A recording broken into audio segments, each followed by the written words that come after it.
नमस्कार दोस्तों, ट्रू बातें चैनल में आपका स्वागत है। दोस्तों, जो आपने किया है उसका अंजाम आपको हर हाल में भोगना ही पड़ेगा।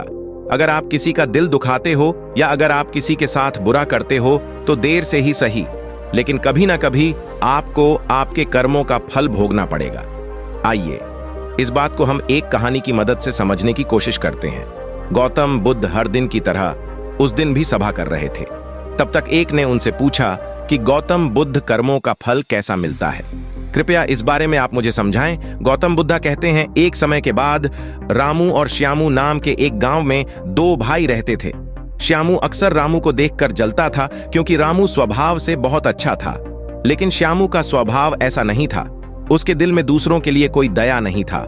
वह हमेशा दूसरों का अनादर करता और उन्हें नुकसान पहुंचाता रहता था। धीरे धीरे काफी वक्त गुजर गया। रामू श्यामू के माता पिता अब इस दुनिया में नहीं रहे।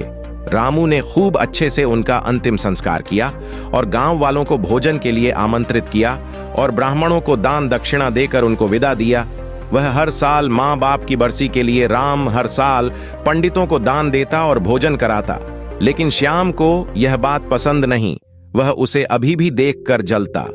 अगले साल रामू ने राजा को बुलाया और राजा के सामने पूरे गांव को खाना खिलाया और दान दिया ताकि उसे माँ बाप स्वर्ग में खुश रह सके।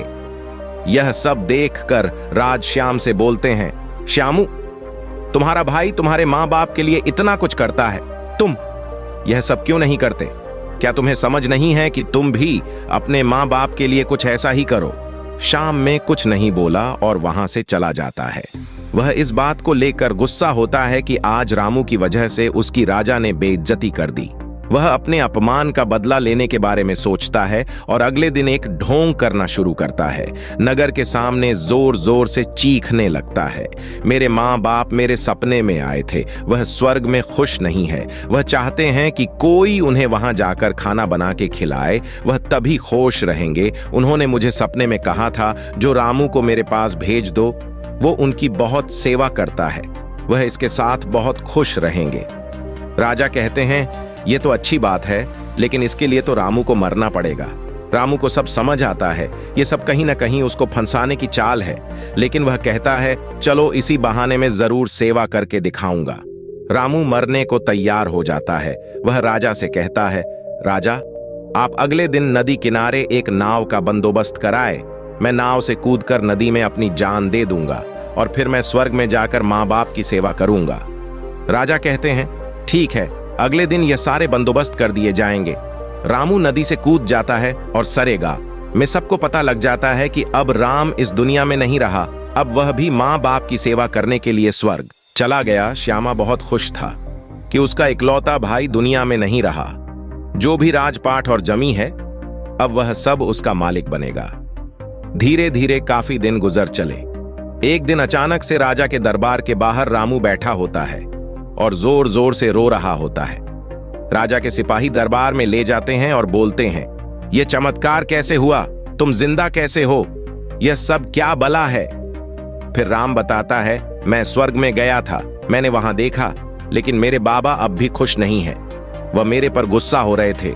उन्होंने मुझसे बोला, तुम्हें वैसे खाना बनाने भी नहीं आता, तुमसे अच्छा तो श्याम है, वह अच्छा खाना बनता है, इसलिए तुम जाओ और तुम उसे भेज दो।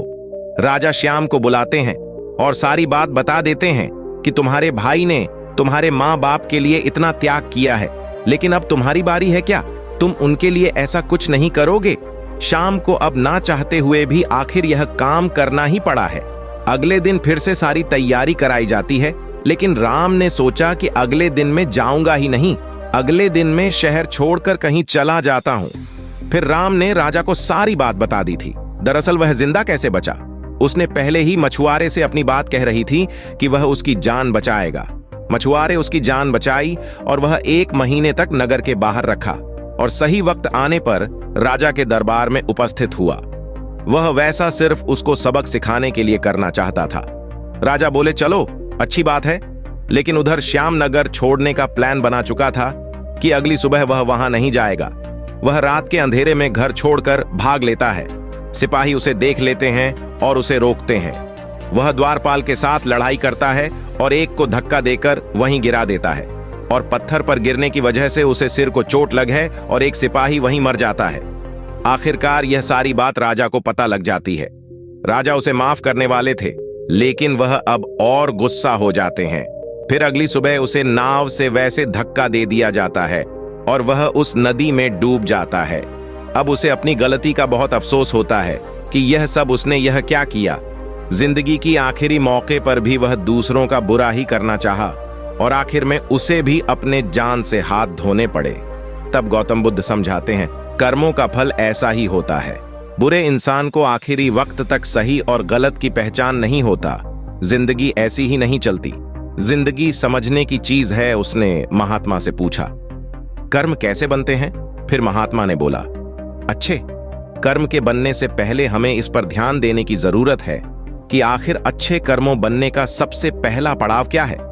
मनुष्य के द्वारा की जाने वाले सभी कर्म उसके विचारों से निर्मित होते हैं। हमारी सकारात्मक या नकारात्मक सोच विचारों को जन्म देती है और वही विचार कर्म बनते हैं।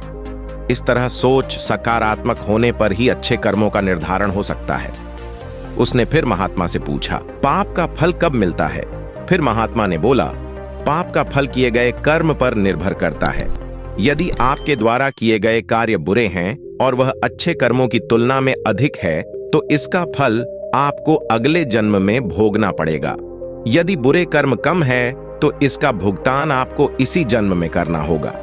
इस प्रकार यह चक्र चलता रहता है। जब तुम जिंदगी को समझते हो, तब तुम खुद को समझ पाते हो। तुम तभी देखोगे कि इस दुनिया में जितने भी जीव जंतु पैर पौधे हैं, सब तुमसे जुड़े हैं। उनकी रक्षा करना, उनके बारे में अच्छा सोचना और उनका भला करना भी तुम्हारी जिम्मेदारी है। जब तुम दूसरों के लिए अच्छा करते हो, तो बदले में तुम्हारे लिए भी अच्छा होता है। लेकिन जब तुम किसी दूसरे का बुरा करते हो और तुम्हें लगता है कि तुम्हारे साथ बुरा नहीं होगा, और हो सकता है कि शायद उस वक्त तुम्हारे साथ बुरा ना भी हो, लेकिन ऐसा कुछ नहीं। कभी ना कभी तुमको उसका हर्जाना भुगतना ही पड़ता है। इसीलिए तुम्हें यहाँ पर किसी का बुरा करने का कोई हक नहीं है। तुम्हें यहाँ पर किसी के साथ गलत व्यवहार करने का कोई हक नहीं है, क्योंकि कर्मों का फल कभी ना कभी मिलता ही है। बाकी अगर यह कहानी आपको अच्छी लगी हो तो इस वीडियो को लाइक करें और ऐसी और कहानी सुनने के लिए ट्रू बातें चैनल को सब्सक्राइब अवश्य करें।